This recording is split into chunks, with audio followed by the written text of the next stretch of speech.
Hi, and welcome to the Roxxy Hayes podcast. I'm Roxxy Hayes, your host, and this is the podcast where I get to dive deep into all the things I'm curious about, whether it's nerd culture, pop culture, relationships, or just a wonderfully weird and interesting world around us. Some episodes will be totally off the cuff, and sometimes we'll have special episodes where I revive my old shows like Bedtime Bitchin', Anti-Meridian, and Tell Me a Story. But no matter what, it's always going to be a fun, unpredictable ride. So sit back and let's get into it. What's up, y'all? Welcome to the Roxxy Hayes podcast.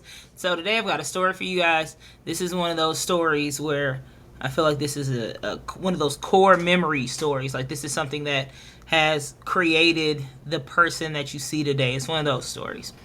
It's all about how I started to approach life differently because of this one incident. So it involves South by Southwest, Austin, Texas, and Childish Gambino. And this is going to be so anime coded, but I really learned how to never give up. And I call it the Childish Gambino theory. And you will see why throughout this episode. All right, so let's go ahead and set the scene. It was 2014. I was super hype. I was, at that point, I was an English teacher. A lot of people don't know that. I talk about it randomly. But yes, I taught 12th grade English. And Gambino had dropped Because the Internet towards the end of 2013.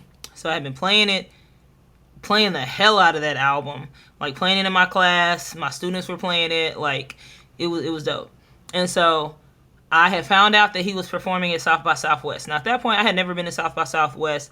I knew about it, but it wasn't like a thing where I was like, man, I gotta go to this thing. But once I found out Gambino was there, I was like, I'm pulling up. So, I had a best friend, still have. We've been best friends since 9th grade.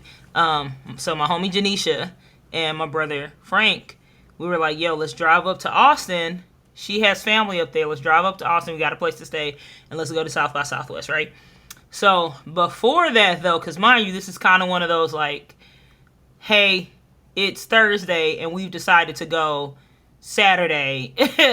So there wasn't a lot of planning. So we did not get tickets to anything.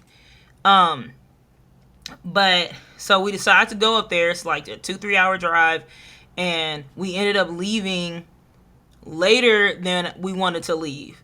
Right? So it's the day that the Gambino concert is happening. So how the tickets worked at that time, I have not been to South by Southwest in years.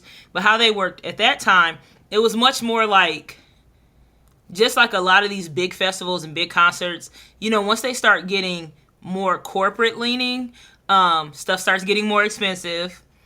But at that time, a lot of the concerts you could go to for free.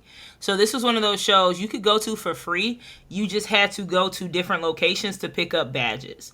So it's also to promote like community. It's to promote you shopping at these local places. So yeah, you had to go to certain places to pick up these badges, and these badges were free, right? So we're driving down. We've been on the road for a while. We go to her cousin's house. We're like getting ready, getting dressed, and I'm like, yo, we're not going to be able to get these tickets, right? So we went to maybe like 4 or 5 places.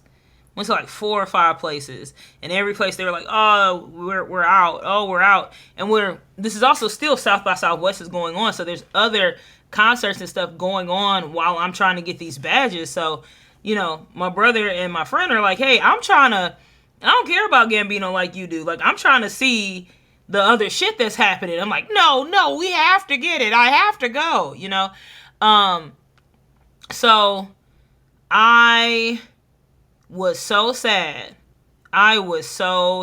Because I was like, you know, I really came up here just to see Gambino. We drove all the way up here and I'm not going to get to go to this show.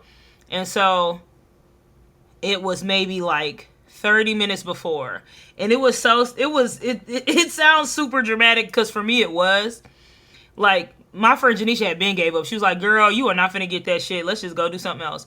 But for a while, my brother was like, no, you'll probably find something, like maybe the next place. And my brother's a super optimistic person. So this is the part that started making me sad. Like, I'm gonna say it was like 30 minutes before the show, and he was like, hey, it's okay. Like, we're just not gonna go, and that's fine. And I was like, no, I have to go. So I was like, fuck it. Let's just go up to the venue. Because they were having like concerts all day. I think Snoop was performing right before Gambino or right after. So yeah, it was concerts all day at this place. And I was like, maybe we'll catch somebody leaving and they don't need their badge anymore. Maybe there's one on the ground. Like, let's just pull up there and see what happens. So they were like, I don't really feel like doing that, but we don't want to hear your mouth either. So let's just go. And so when we got there, they were handing out tickets or I keep saying badges and wristbands. It was a wristband, I'm sorry. They were handing out wristbands at the venue. Like, I was like, what the fuck? I was like, if I had listened to y'all, we never would have got this. We never would have been able to get into this concert. And so for that, I just kind of started to kind of lock in with how I was moving after that. And it's like, those are people that love me. They love the shit out of me and they want the best for me. And I still had to be like, I believe in this and I want this to happen. And it wasn't like they were being negative. It's not a story of that. But for me, it's a story of like, let me try one more thing. Let me try one more thing. Sometimes it is time to just call it, right? Like, sometimes it gets to the point, like, if we would have went to the venue and they weren't handing those tickets out, I would be like, all right, y'all, like that's it. I'm not finna fuck up y'all's whole day for this. But, like, it taught me that there's always one more thing you can try, right? So, yeah, it really shaped my mindset moving forward that, like, there's always another option. Let's try to figure this out. You know, just because somebody's telling you to quit doesn't mean that you have to quit. And so that has legit created one of my life's, I would say, guiding principles, which is there's always another way. You know, sometimes you just need to go the extra mile and figure out how to make it happen. And that's a lesson that stuck with me in ways like I didn't expect. So today I wanted to share it. I wanted to talk about it and exactly what I learned from this experience, right? So I'm going to say from that, I took away 5 key things that I always come back to when I'm stuck or where I'm feeling like I maybe hit a wall. So these are things that help me get past that moment when everybody's telling me to quit, or everybody's telling me I'm wrong, or everybody's telling me some bullshit, honestly, you know? So I wanted to share them with you, and hopefully the next time you feel like giving up, maybe these are some tools you can help use to figure out your next move. So tip 1 is when one door closes, you find another door.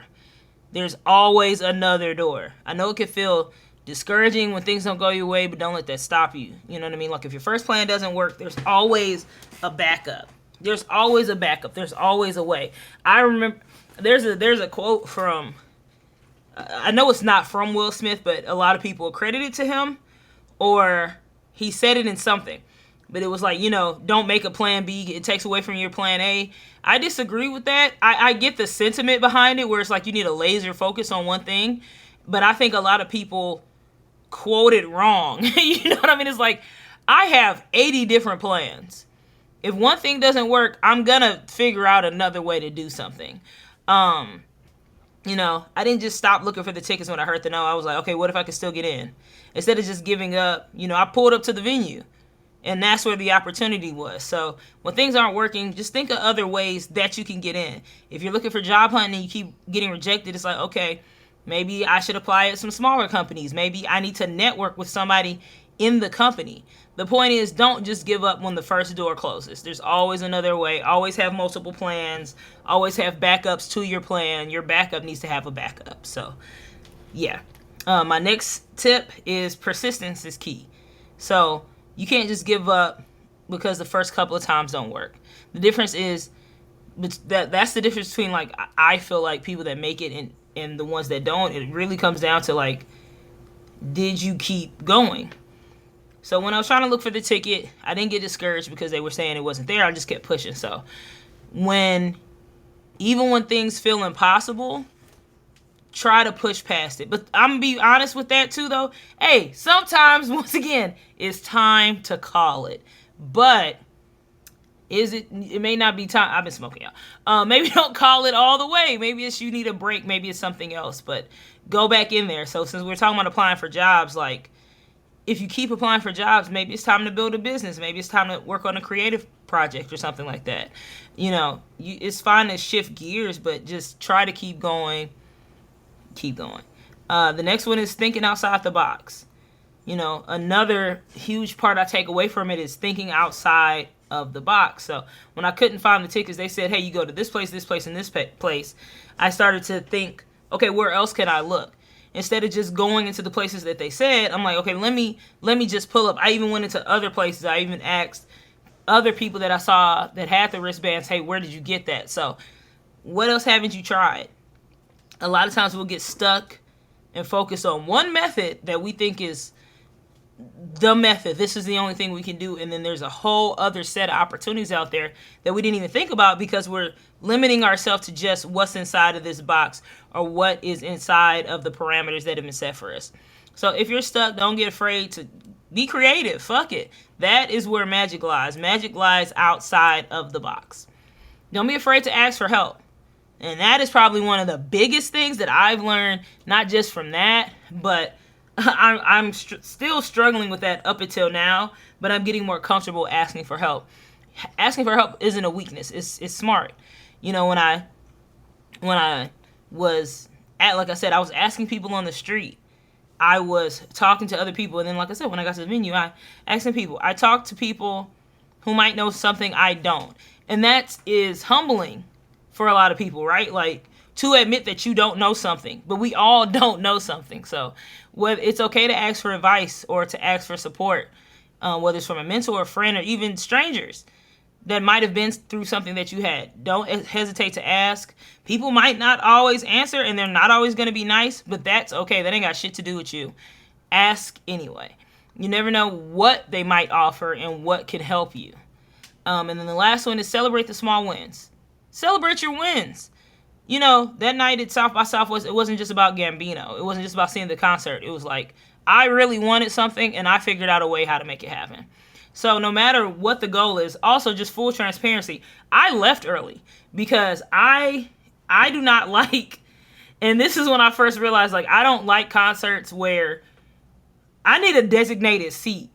I don't like it was so packed. People were on my back. They were pushing. It was people of a different hue saying the N-word. Like, I ended up getting very uncomfortable. But like I said, I still got to go. I was very close to the stage. But we ended up leaving early because I was like, I'm going to punch somebody in the fucking face. I'm very uncomfortable in this space. But the point was, we went. We went, and it was great to see.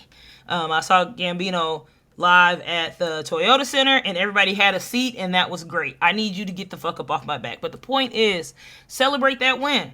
Celebrate and win. So, to sum it all up, never give up. Even when things feel impossible, there's always another way to figure it out. Keep pushing. Ask for help, and most importantly, keep looking for those alternate doors. Keep looking. You never know what the next opportunity will be, where it'll show up. It's all about being ready for when it does. So thank y'all for listening. If you're feeling stuck or like things aren't working out, just know you're not alone. There's always another way. Always. So just keep moving forward, keep grinding, and don't give up. Don't forget to subscribe. Share this with somebody who may need to hear it. And I will catch up with y'all next time. Always remember, stay curious, stay bold, and hey, do whatever the fuck you want. Peace. Bye. If you enjoyed this episode, be sure to follow me on social media at Roxxy Hayes, ROXXYHAZE. And if you'd like to support the show and get access to exclusive content, visit my Patreon at patreon.com/Roxxy Hayes.